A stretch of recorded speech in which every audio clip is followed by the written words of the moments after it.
నమస్తే, welcome to BCN news. నా పేరు మానస. ముందుగా ముఖ్యాంశాలు. 2024 ఎన్నికల్లో ప్రజలు వేసిన ఒక్క ఓటు రాష్ట్ర భవిష్యత్తునే మార్చివేసిందన్న మంత్రి పయ్యావుల కేశవ్. ఆంధ్రప్రదేశ్ ను అభివృద్ధి పదంలో అగ్రస్థానంలో నిలిపిందని వ్యాఖ్య. ప్రభుత్వ అండదండలతోనే నెల్లూరు జిల్లాలో రేషన్ మాఫియా చెలరేగిపోతుంది. తీవ్ర స్థాయిలో విమర్శలు గుప్పించిన మాజీ మంత్రి కాకాని గోవర్ధన్ రెడ్డి. విశాఖలో సూపర్ జీఎస్టీ సూపర్ సేవింగ్స్ పై అవగాహన ర్యాలీ. జెండా ఊపి బైక్ ర్యాలీని లాంఛనంగా ప్రారంభించిన జిల్లా కలెక్టర్ ఎంఎన్ హరేంద్ర ప్రసాద్. వాడపల్లిలో ఘనంగా వార్షిక బ్రహ్మోత్సవాలు. 7వ రోజు రాజాతిరాజాలంకారంలో గజవాహనంపై తిరువీధుల్లో విహరించిన శ్రీవారు. 2024 ఎన్నికల్లో ప్రజలు వేసిన ఒక్క ఓటు రాష్ట్ర భవిష్యత్తునే మార్చేసిందని, ఆంధ్రప్రదేశ్ ను అభివృద్ధి పదంలో అగ్రస్థానంలో నిలిపిందని మంత్రి పయ్యావుల కేశవ్ అన్నారు. కర్నూలులో జరిగిన ఓ కార్యక్రమంలో ఆయన మాట్లాడుతూ, గతంలో ఒక్క ఛాన్స్ అంటూ అధికారంలోకి వచ్చిన వారు రాష్ట్రాన్ని సర్వనాశనం చేశారని విమర్శించారు. ప్రజలు ఎన్డీఏ కూటమికి వేసిన ఒక్క ఓటు వల్లే రాష్ట్రానికి లక్షల కోట్ల అభివృద్ధి, వేల కోట్ల సంక్షేమం వచ్చిందని ఆయన పేర్కొన్నారు. సూపర్ జీఎస్టీ అమలుతో నిత్యావసరాల ధరలు తగ్గి ప్రతి కుటుంబానికి ఏటా 20,000కు పైగా ఆదా అవుతుందని చెప్పారు.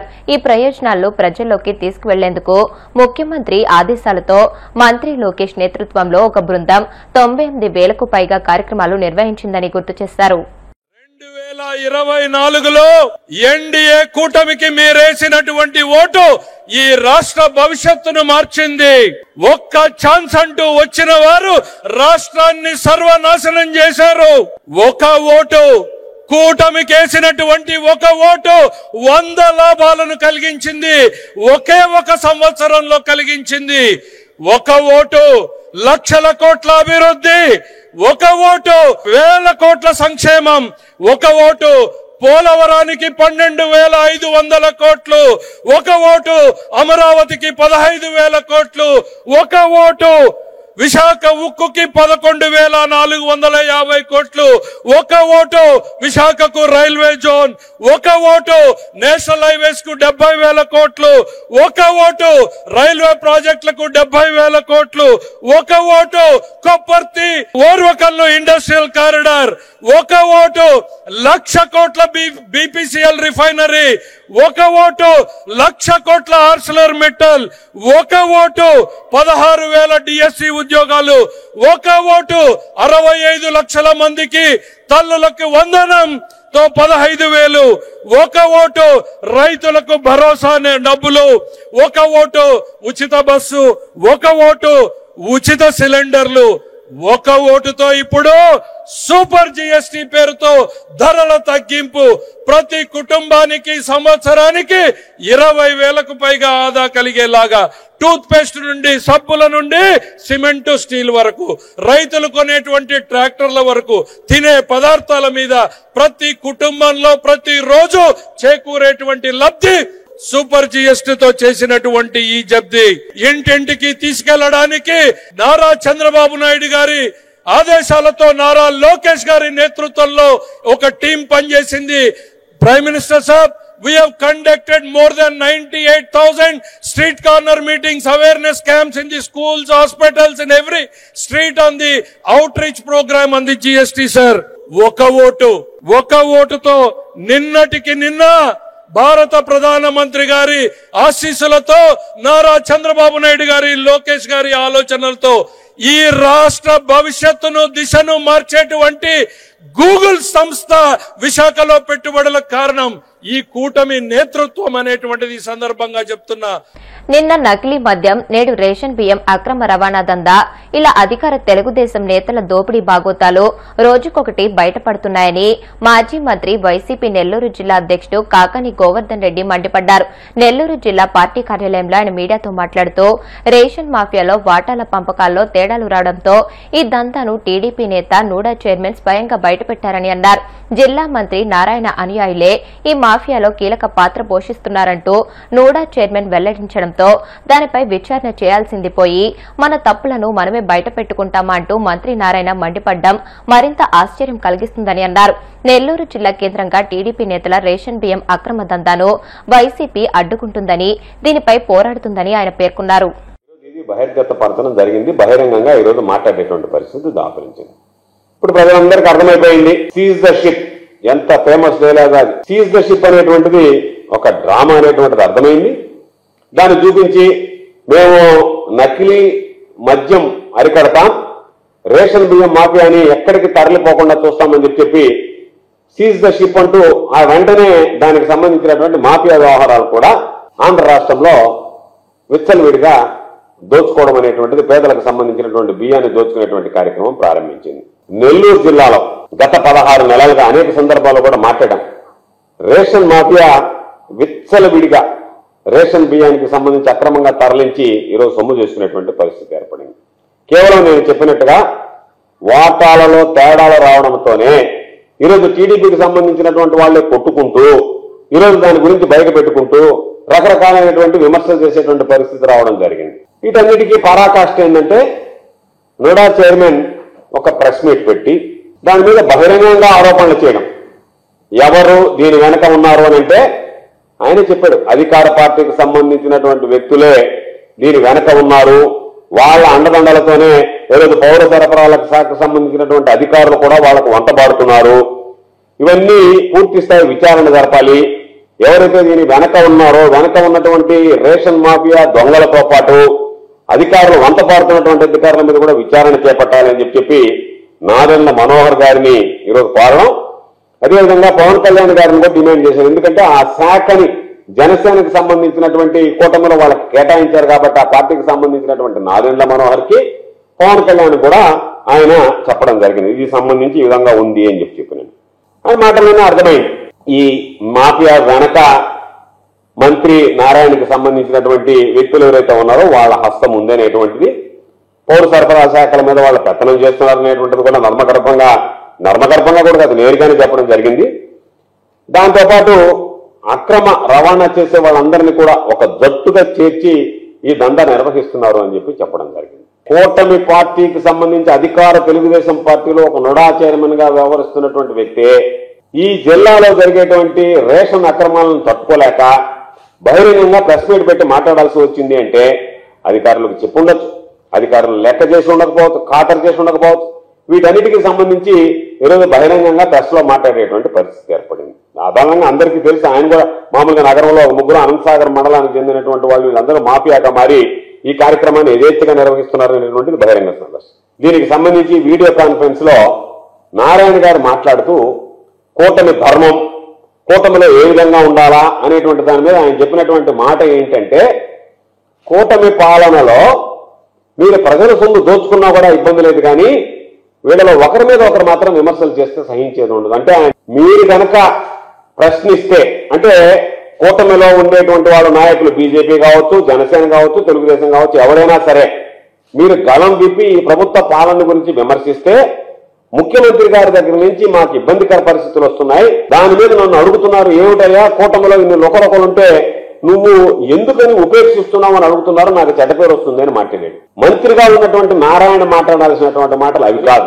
నెల్లూరు జిల్లా మీద ప్రత్యేకమైనటువంటి దృష్టి పెట్టి ఈరోజు మన బళ్ళు ఆపితే ఆ ఆపినటువంటి బళ్ళు వెంటనే పోలీసులు వెళ్లి మీకు ఏం హక్కు ఉంది బళ్ళు ఆపడానికి, అయ్యా ఇది రేషన్ మీద తరలిస్తున్నారు, ఇదిగో ఈ ట్రక్కులో ఉంది అని అంటే మీకు ఏం హక్కు ఉంది అని చెప్పి 5 బళ్ళు పట్టుకుంటే 2 బళ్ళలో రేషన్ ఉంది, మిగతా 3 కావో చెప్పి వదిలేయడం. అంటే ఏదో ఒక విధంగా దీన్ని పోలీసులు, పాప రెవెన్యూ సిబ్బంది, సివిల్ సప్లైస్ అధికారులు ఏమాత్రం పట్టించుకోకుండా నీరు గార్చేటువంటి ప్రయత్నం చేస్తూ పేదల నోళ్లు కొట్టేటువంటి పరిస్థితి ఏర్పడింది.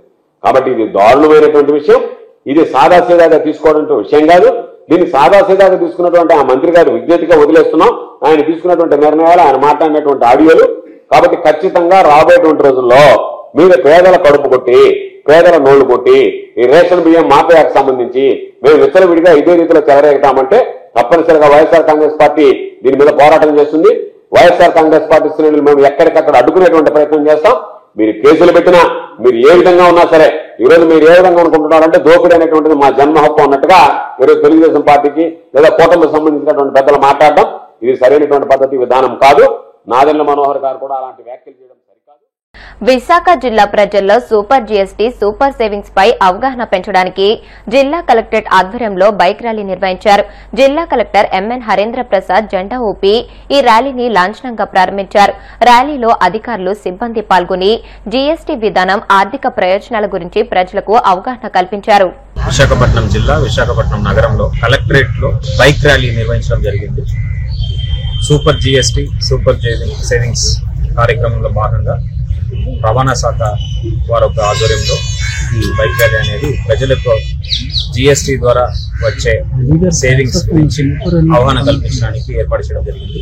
మన విశాఖ జిల్లాలో గ్రేట్ విశాఖ షాపింగ్ ఫెస్టివల్ కార్యక్రమం కూడా ప్రారంభం అయింది పొద్దున. ఆ కార్యక్రమంలో దాదాపు 60 పైన స్టాల్స్ ఏర్పాటు చేయడం జరిగింది. వివిధ సంస్థలకు సంబంధించి 4 వీలర్స్ 2 వీలర్స్ ఎలక్ట్రానిక్ గూడ్స్ సంబంధించిన స్టాల్స్ ఏయూ ఇంజనీరింగ్ గ్రౌండ్స్ లో ఏర్పాటు చేయడం జరిగింది. ఈ కార్యక్రమాల ద్వారా GST 2.0లో కేంద్ర ప్రభుత్వం తీసుకువచ్చిన రిఫార్మ్స్ ప్రజలకి ఎటువంటి సేవింగ్స్ వాళ్ళకి అందుతుంది అనే వివరణ ఎక్కువ మందికి తీసుకోవాలనే ఉద్దేశంతో ఈ కార్యక్రమాన్ని చేపట్టడం జరిగింది. గత నెల 22వ తారీఖు నుంచి ఈ నెల 19వ తారీఖు వరకు ఈ కార్యక్రమాలు చెప్పడం జరుగుతుంది.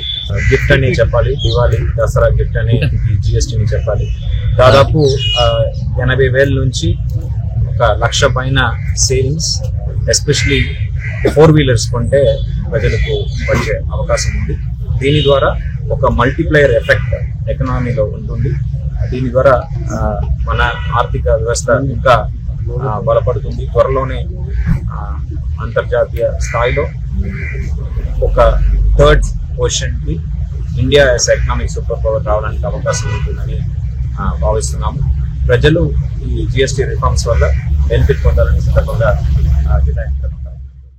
అంబేద్కర్ కోనసీమ జిల్లా ఆత్రేయపురం మండలం వాడపల్లి శ్రీదేవి భూదేవి సమేత వెంకటేశ్వర స్వామి 13వ వార్షిక బ్రహ్మోత్సవాలు 7వ రోజు ఘనంగా నిర్వహించారు. వేకువజామునే స్వామివారికి ప్రత్యేక పూజలు నిర్వహించారు. వసంత మండపంలో వివిధ రకాల ఫలపుష్పాలతో అలంకరించిన మండపంలో కొలువుదీరిన ఉత్సవమూర్తులకు విశ్వక్సేన పూజ, పుణ్యహవచనం, అష్టకలశారాధన, స్నాపనము తదితర కార్యక్రమాలు నిర్వహించారు.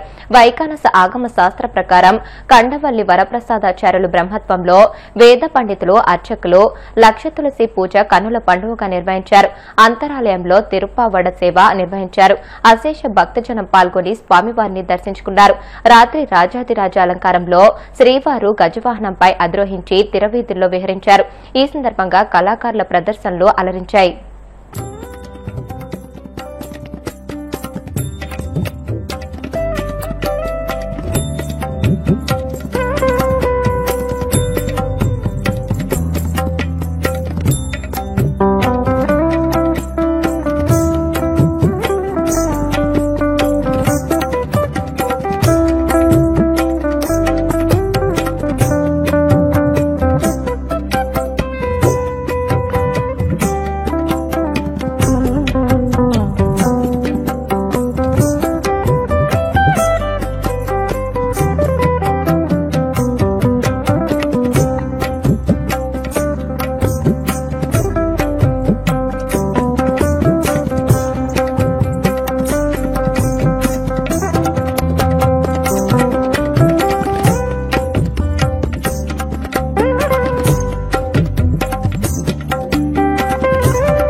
ఇప్పుడు కాసేపు ప్రకటనలు.